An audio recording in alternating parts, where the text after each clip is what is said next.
Live TV. Hi, everyone. How are you guys tonight? Hi, everybody. I am joined by my normal cohort. I'm Pocky D, your evil stepfather.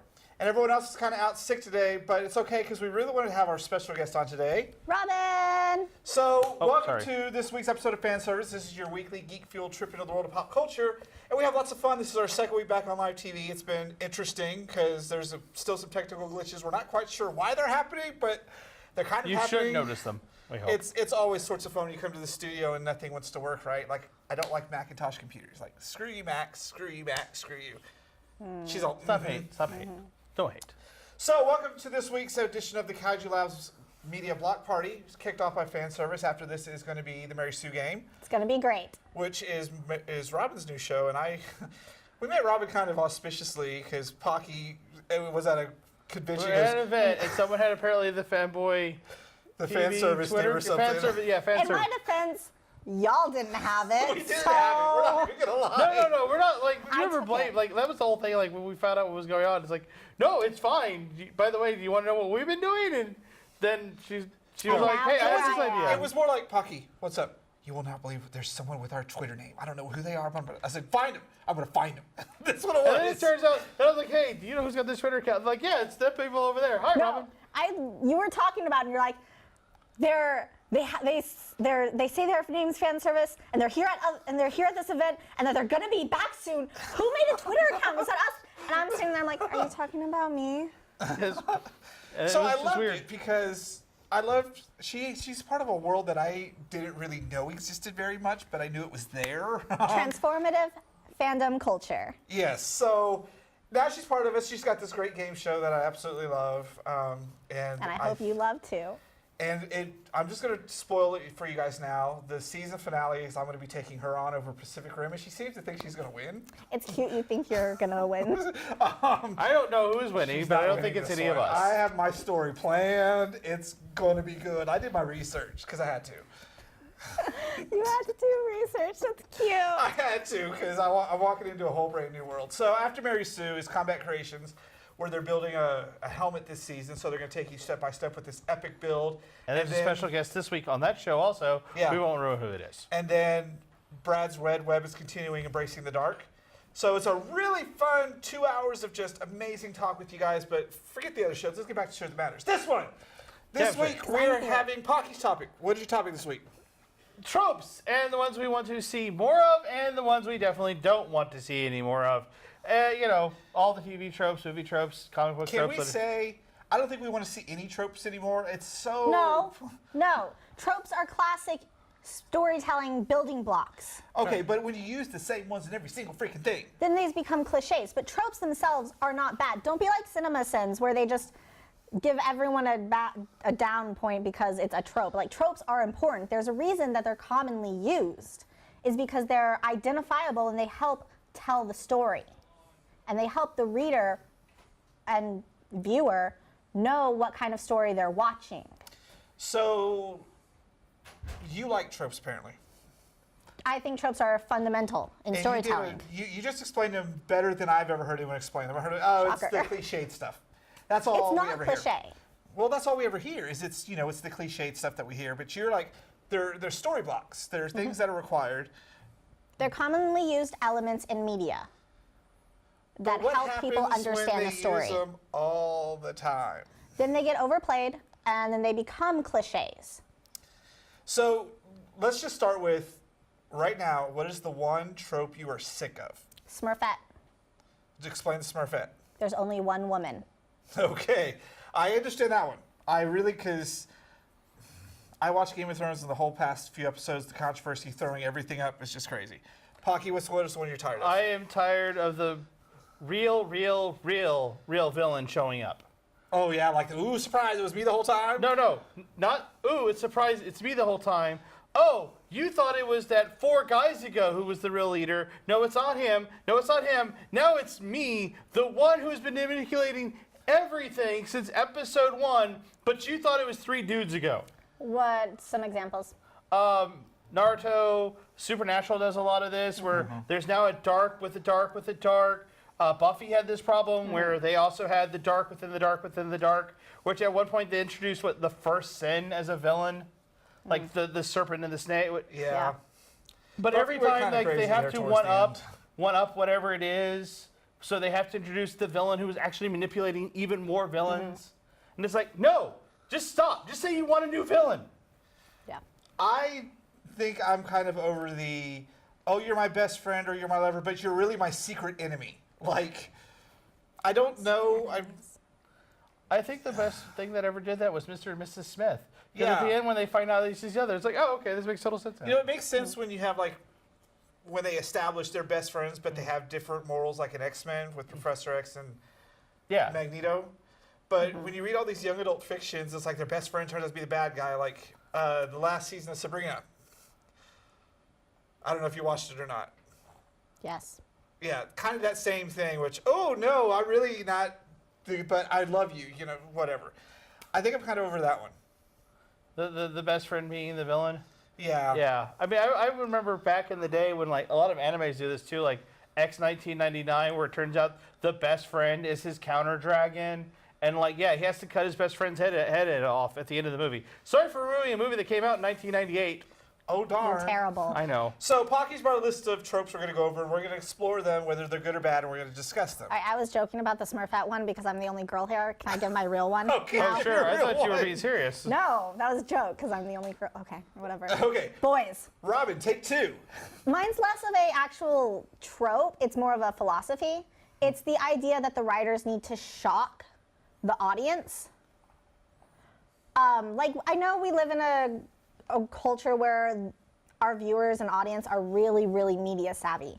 And so the writers feel like they constantly need to shock us. And like, as if it's a bad thing that we can tell how a story may play out. It's not really a bad thing. It doesn't mean you're a bad writer if we can tell what's going on. It actually means you're a good writer.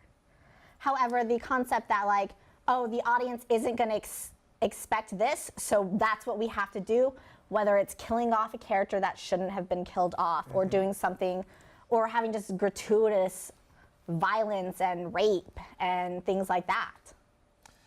I call that the Shyamalanian. Yeah. Because he does that for everything. And once you do it once, it's... What's the twist? I kind of agree with you at that point, but sometimes I like to not see what's coming because it's nice to, when you watch a movie, not go, okay, step one, step two, step three. There's nothing wrong with happy endings. No, there's nothing wrong with happy endings, but to throw something in there to engage you, to surprise you, maybe leave some things a little vague, like in Memento, how it was done backwards, things like that. I think there's a time and a place for it, but just to throw it in there, it doesn't make any sense just throw it in there, like you said. It Yeah. just for the sake of doing it. If it's part of this core story, then by all means, go for it. Because ultimately what you're doing is you're just devaluing the entire themes that you've been building up for your show. Are we specifically talking about a show right Yes! now? Yes, we are. Okay, we are talking about Game of Thrones. We're talking about that right No, now. I'm not we're talking about Game of Thrones. I'm talking about the magicians. Oh! So apparently I'm a- there's two shows that are killing off their character story arcs pretty badly. I don't mind. I It don't was mind. 3 weeks ago, and I'm still mad. I have no idea. I was gonna say I don't mind a non-traditional happy ending where you think it's gonna go one direction, but it still ends happy, but not the way you thought. I don't mind that one so much. Like where Yeah. it's like Joe on my best friend's wedding. Like it was a happy ending. It just wasn't the ending you wanted because she told you at the beginning you're not gonna hook up with him, and guess what? At the end of the movie, she still hook didn't up hook up with him. All right, so let's go down and list some of these tropes and let's So I'm skipping a couple of them because explore like them. so. TV tropes has it listed by the most times this will show up and most times.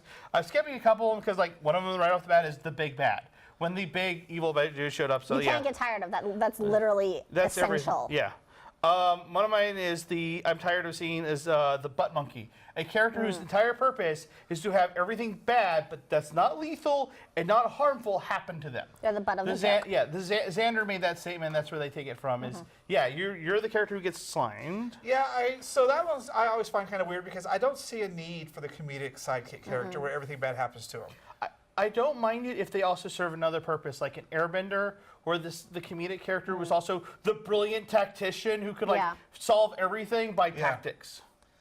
So that one I kind of understand. I mean, I wait. So for that one, do you think it's geared mostly for the younger audience to get into it? Because I know the older audience doesn't really care. Oh, Um, Yeah. I'm gonna go with that. I would say It's definitely probably a younger thing. It's like, I don't see why it has to be one character. Just like, give it to everyone. Like, everyone gets slimed. Yeah, like let it go around. Yeah. What else? X crazy, the person who just has to have the weapons, the weapon nut. That is Are you just talking weapon. about maybe the anger issues guy? Because No, that kind of like, borders on that point, doesn't it? No, Jamie kind of from Firefly, but more. You remember the Police Academy movies? Yes. Hightower, the guy who had all the big guns, and he had the gun is my Yeah, I friend. got that. Yeah, those characters. The See, I characters. don't ever notice that one at all. Yeah. I do notice I'm the angry one of the group, and I'm the one that's going to rebel more. Yeah, that's like actually next Raphael. one. His line is the anger issues. It Yeah. just falls right underneath that. Me. That you have anger issues? I could not imagine you being angry at somebody because it'd be frightening, y'all. Let me just tell you that right now. Callback, like you just do you're just doing something to call back so you can delay the time.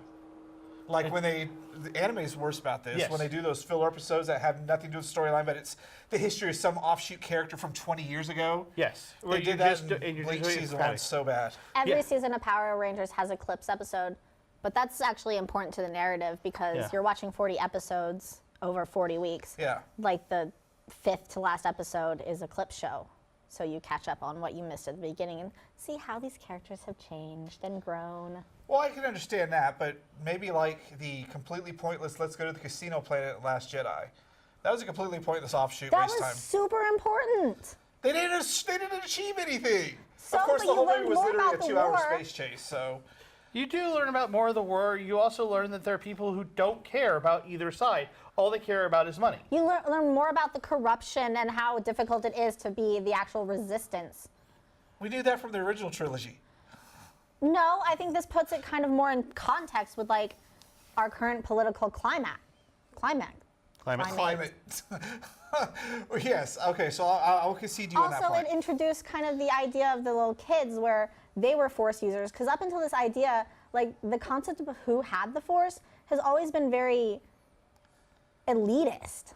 Not really. I just watched episode 1. They find the children in the galaxy that are Force And then sensitive. they take them. They do. They take Jedis them. are jerks. And so this allows this kind of, that introduced you to the children, which kind of came more of this, the Force is for everyone. You don't have to be trained as a Jedi to feel it and to be a part of it. Good point. What's next? Kick the dog.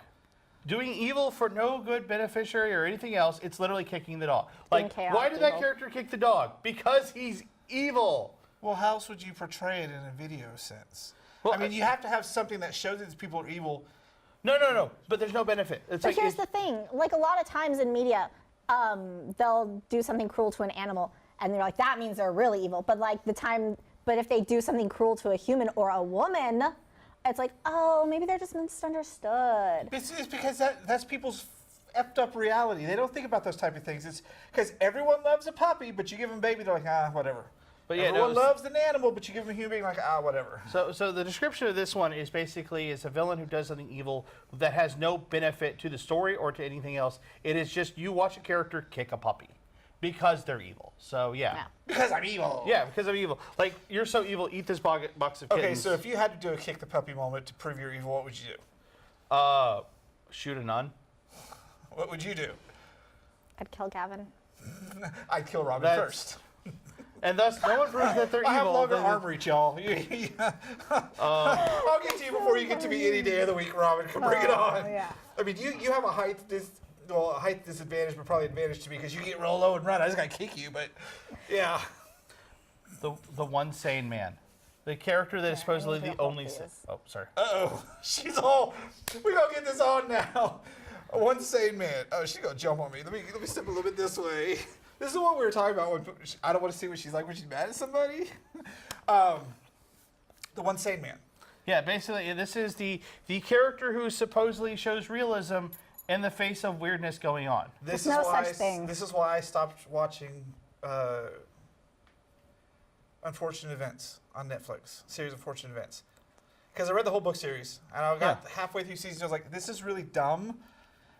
I like the way it looks. I like the way it's done, but I'm tired of the single. Oh, no one believes the Baudelaire children. They get put in trouble. They get saved.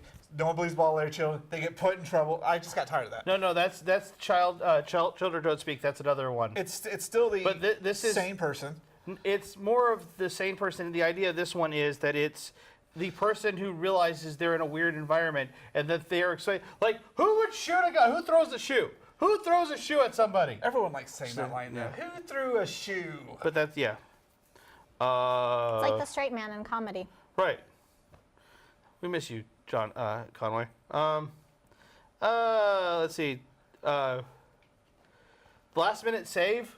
The hero who somehow just survives 800 bullets, and yet just. It's not even that. It's also when they're in the car getting chased and the car automatically just stops working, and it was just working a second ago.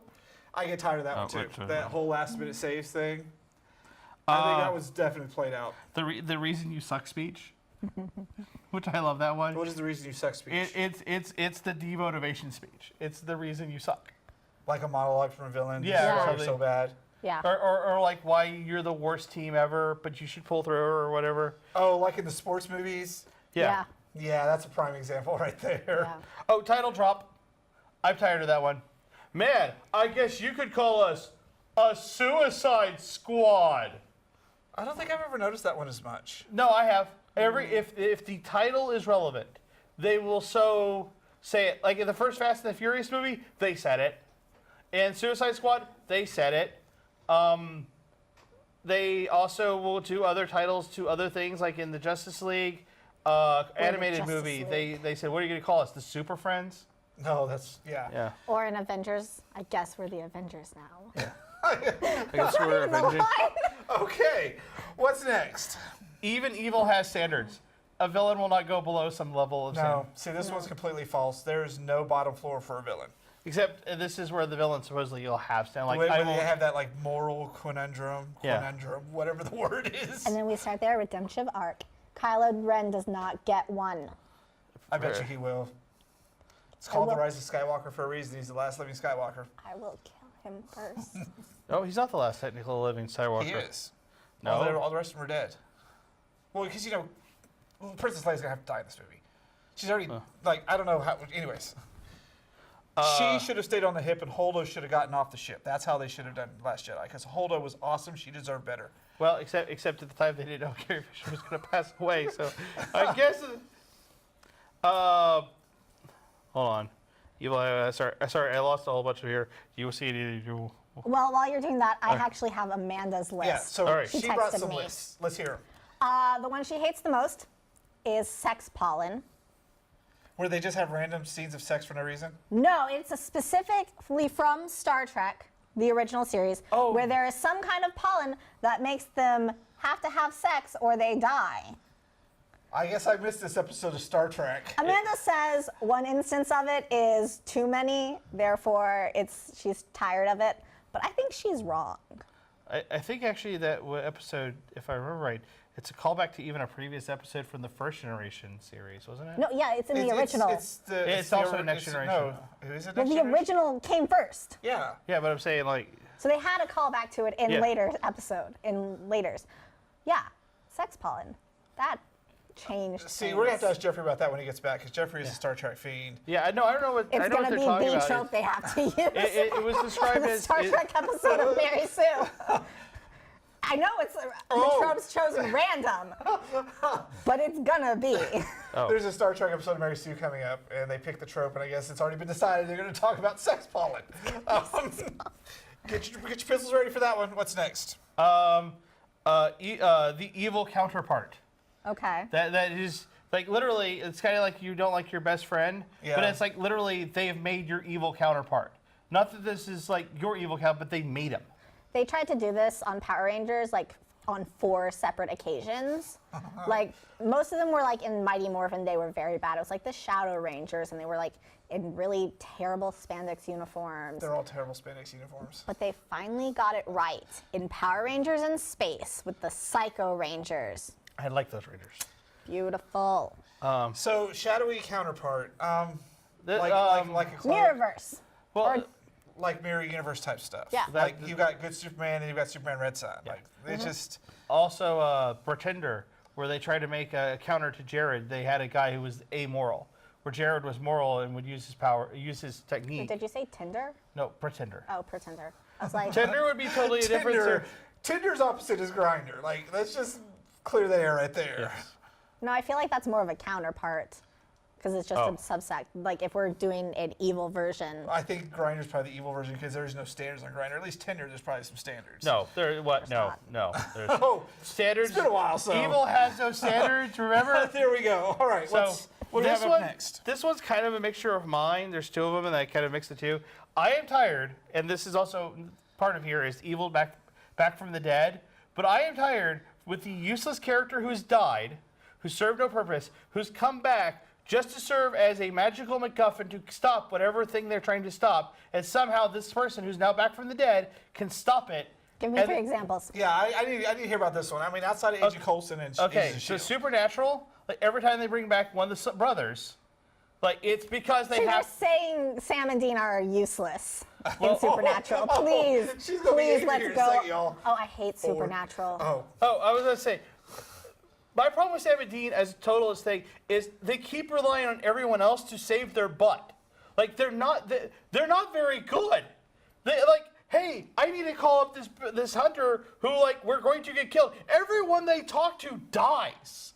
Like you should stop talking to these people because every helper they've ever had dies to the point of an angel literally dying by other creatures' hands.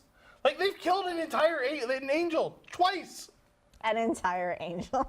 Well, supposedly he's like the size of like love the it. Chrysler Building. I love it. all right, what's your other two examples? What's your other one? The other one I If kind you of say give is, aliens from anime, that's not gonna count. I was gonna say Dragon Ball, where they keep bringing All back. right, so it doesn't count. Doesn't count. Okay. I was actually hold on. I said because I can't use anime because anime is notorious for doing this. So you only have one. Great. All right, next. Amanda gave me another one. All right, what's the All right. Amanda's other one? Incest. What is Amanda watching? This is a trope. Okay. Other than Game of anime. Thrones. A lot of anime. Okay, since we can't use anime because I'm not allowed to, and Game of Thrones is entire Step basis. siblings. My life, or what is it? My Life with Derek. Disney Channel. Why'd you go there? The problem with that one was the actors were actually dating in real life. They were step siblings. They were step siblings in the show, and then in real life the actors were dating. So just like the entire season, like it only lasts like 2 seasons because they had to nix it because there was way too much sexual tension. Oh, they were playing with a Brady Bunch, where the older siblings. Oh my. All right, so we have about time for about one more. Give us one more. Make it good. Is your entire list based on anime? No, I'm just trying to pick one that I can actually. Darker Than Dark, which is where a series goes even darker for no good reason.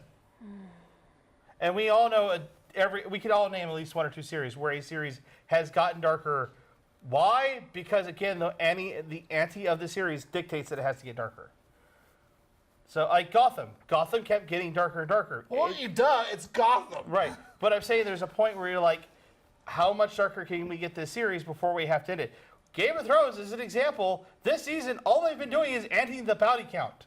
Well, it's the last season. They have to. Right. Exactly. But the thing is, did they have to, or could they have done it another way? And what I'm saying is, like, the trope they hate is where a series gets dark just for the sake of getting darker.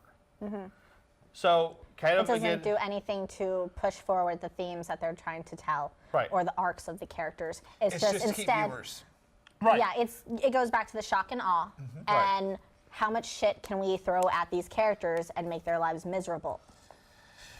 Yeah, because then otherwise, why would you care? Like, Well, no, because it's like no, please care about these characters because now they're homeless, or now this, or now we've murdered one of them, or we've cut one of their arms off. so that's been our talk about tropes today. I hope you've enjoyed our list. You'll see lots of tropes in the Mary Sue game. Which is You next. get bonus points for every trope you use. True. It's interesting. I guess the last one, I don't know if it's so much of a trope, but I'm really tired of the young adultifying of everything. I know there's a market for it, but like we didn't need it in Pacific Rim 2. We could have continued with the same cast. She's like, I understand there's certain points where it works, but they seem to be doing it for everything. I'm tired when they keep making characters younger and younger and younger. That's- Oh that's no! the adultifying. How dare young children have stories that they can relate to? Make stories for them. Don't take a franchise and be like, okay, we're just going to adultify it, or change something just because you want a younger audience. Make No. new stuff for them. No, why can't we join in? You can on join things it. that are already existing. No one is telling you can't come and enjoy like the first Pacific Rim because everyone loves it. But then you take the second one and you adultify it, and you've lost half your audience. Like, I don't understand what's going on. But you brought another audience, so it makes something new. That's what I'm saying. Which that's a whole. We're gonna talk about that next month. We're gonna talk about that on fan service next month. my thing is I like that in the original cartoon for Ninja Turtles that April O'Neil started off as an adult who was working like a As a news reporter, reporter. and then now in the last season, I think she's in junior high. Yeah, she's like a daughter of a scientist or something. Yeah, so But like, April's always been kind of fluid in the comics. Yeah. Like No, she yeah. was something different in the comics. she was more like what they was in the movie. All right, so we've had lots of fun talking about this stuff today. Don't forget that up next is a brand new Mary Sue game where you guys are doing what? Full Metal Alchemist. What is Full Metal Alchemist for anybody who doesn't know? I don't even know. It's an anime. It's an anime. Pocky can describe it in one sentence. Talk about Full Metal Alchemist. It's God. You get to punch him in the face. That's not Full Metal Alchemist. Yes, it is. Anyways, so that's coming up next. There Then are we have, brothers in it. They then get we punched God in the have face. Combat Creations, where they're going to be building a box for building Jesus. stuff in. And then Brad West Red Web, where they're doing Embracing the Dark to talk about more anti-heroes. Been lots of fun. So thank you, Rob, for coming out here and putting us course. straight. I'm Yeah. probably going to get punched when the camera turns off, so I'm going to be running that way. I'll do this anytime you need me. Y'all need to be set straight. Well, today we had to be set straight because we didn't know these tropes, man. They just go so far. They do, and it's like, I want to be surprised. You Yeah. know what one of my favorite tropes is? What? What? Friends to lovers. The pining. It's beautiful. All right, so catch up with everything we do online at kaijulabsmedia.com. You can watch us live every Tuesday from 7:30 to 9:30, and we are out of time today. So next week we'll be back talking about cartography and fantasy game settings with Jeffrey and a guest, who are both not going to be here. They're going to be on Skype. So it's going to be interesting because Jeffrey went to Comic Kapalooza and he's staying in Houston for 2 weeks. Yep. Cool. So that's our next episode of Fan Service next week. We're going to have lots of fun. And don't forget, in 3 weeks, we're doing special shows. We're doing the Maker Arena. It's going to be a cosplay build-off, followed by Battle Geeks. We're doing the Harry Potter Showdown. If you guys have seen Battle Geeks before, you know it's a lot of fun. I think you're one of my teams. I'm captain of Team Gonna Win. And then Harley's going to be the team captain of the other team. And I'm going to Team make her do gonna some lose. crazy, crazy stuff. So stay tuned for all that and more. Okay, hit us up at kaijulabsmedia.com. We'll see you guys next week. Stay tuned for more of the Block Party right after this. Go. Bye, everybody.